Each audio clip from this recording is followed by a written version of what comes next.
Hello, I'm Kendra Von Esch, and you are listening to my 10-minute daily podcast, Reality Reflections. I bought into what this world said would make me happy. Money, prestige, power.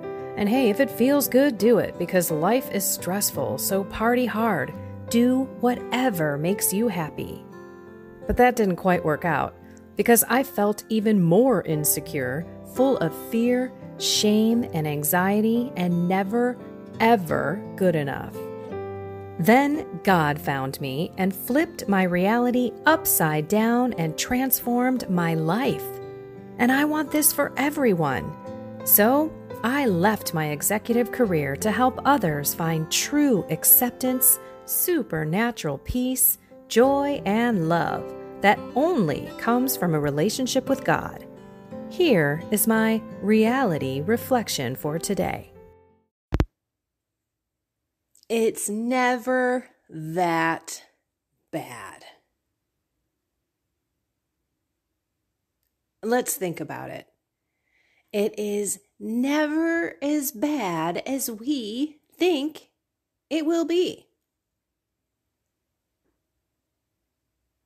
I always have these moments at night when I'm thinking about something that I've got to deal with, or something that I've got to do, or a conversation maybe that I've got to have that isn't going to be pleasant. Or back in the day when I was working, that's all I did was stay up all night worrying about projects and my job and just everything. What were people thinking about me? So I look back and I am so grateful where God has taken me from this place of the what if syndrome. Let's call it that. Well, what if this happens? Or what if that happens? Or what happens when blah, blah, blah, blah, blah, blah, if this or that happens? And you conjure up in your mind something that is like worse than the worst case scenario. And again, if you're like me, you do this a lot when you're lying in bed in the middle of the night. Maybe you woke up, maybe you struggle with sleep.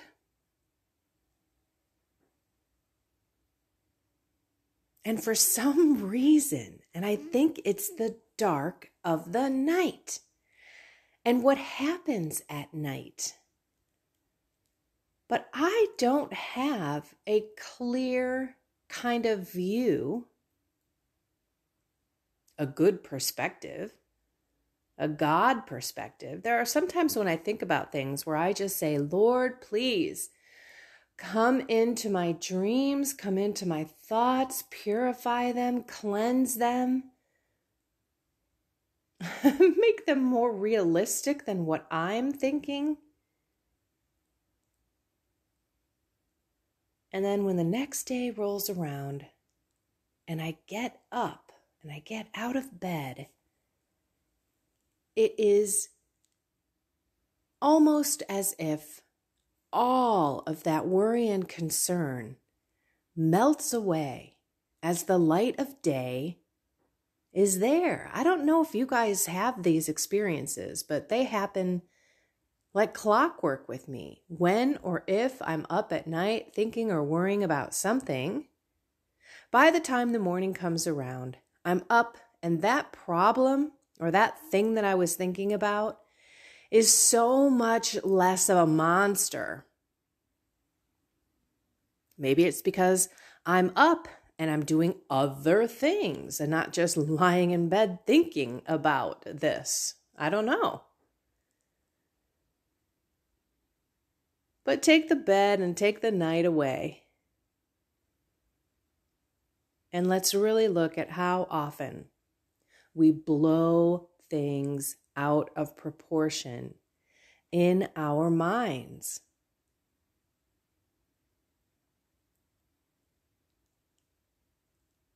I like to tell people that you can never predict a conversation.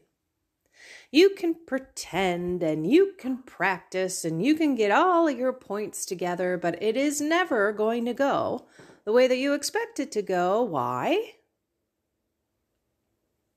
Because that person is 100% unique. And no way are they going to say exactly what you think they're going to say. That's why relationships are tough, because each person has a completely different experience of life. How do you know where that person's coming from? You don't. Even if you're that person's sibling and you've been raised with that person, you still don't really know what is going on in their mind and their heart.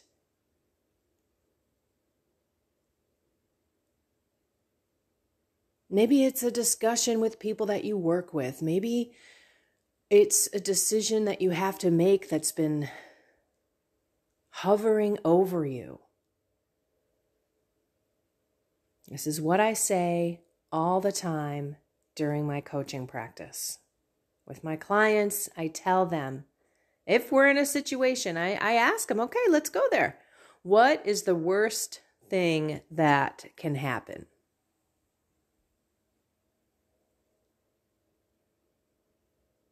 And then, we think about it and we bring it all up and we put it all out on the table. And then we look at it, we talk about it, and we say, okay, what is the real probability of this worst case scenario actually happening? And then if you look back on those times where you anticipated that, confrontation, conversation, situation to have been super, super, super bad, when it goes really good. And I think if we look back on a lot of these things in our lives, we'll realize they weren't half as bad as we thought, let alone the worst case scenario. And even a lot of time, the worst case scenario, tomato, whatever you want to do here. In the worst case, scenario mode, you can see how we play with ourselves, how evil and lies that we've been taught throughout our lives just to perpetuate. That's why I think when this happens to me at night, it's just magnified. And run to Mary. You don't think that woman had problem after problem, issue after issue, attack after attack, and in her humility, pondered life, pondered all of these things deep in her heart, and had true trust and faith in God.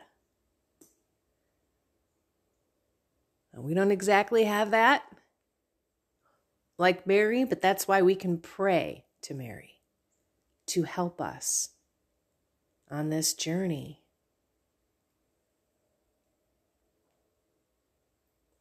To stop with the what ifs, to lean into Jesus, to help us with everything. So when you have those moments of overwhelming whatever it is, you're just overwhelmed, number one. You're stressed. You have this overwhelming pit in your stomach to have this conversation with your mother that you have not had in I don't know how long. You've got this, problem at work that you've been avoiding because you don't know how this conversation is going to go. Whatever it is, you've got this illness in your family and you're making it out to be the worst case scenario. You don't know what's going to happen, but yet you're preparing or you're thinking about the worst, which in some cases can make it worse. So it's one of those calling God in moments, leaning into Mary. Leaning into Mary. And thoroughly resting on the light of God, the hope and the Spirit of God, so that when you do have those conversations or go to those parties where you're seeing those people that you don't like, you can call on the Spirit of God to be within your heart, within your soul, so that you can actually love these people and let everything brush right off your back. How wonderful would that be? How wonderful would it be if you walked into that conflict situation with that coworker and you started off speaking in love? You disarm the person right away and you start telling them how happy you are that you've got this working relationship and you enjoy that person's talents. And you don't know exactly how to say this, but we got to talk about something here. You don't have to make it like this big, serious, sit-down professional thing. You're two human beings. That's what we forget. Your mother, if you're a daughter or a son, is a human being. Same with your father. Your boss, your coworker, your spouse, your kids. It's really very simple. Truth spoken in love. It's the love part we don't do so well with. That's why we need God. Need to invite God in, need to have God put light on our situation, which makes it much less dark. It almost makes it joyful, maybe even hopeful and curious about how God is going to work in this situation. So let's stop with the what ifs. Let's stop with the lies. Let's stop with the madness, really. And bring God in to our minds, our bodies, our soul, our spirit, so that we can love one another and ourselves like God wants us to. And we can really look at life as an opportunity to love rather than times of despair, bad situations, issues that you have to deal with. It's a wonderful flip. Alrighty, everyone.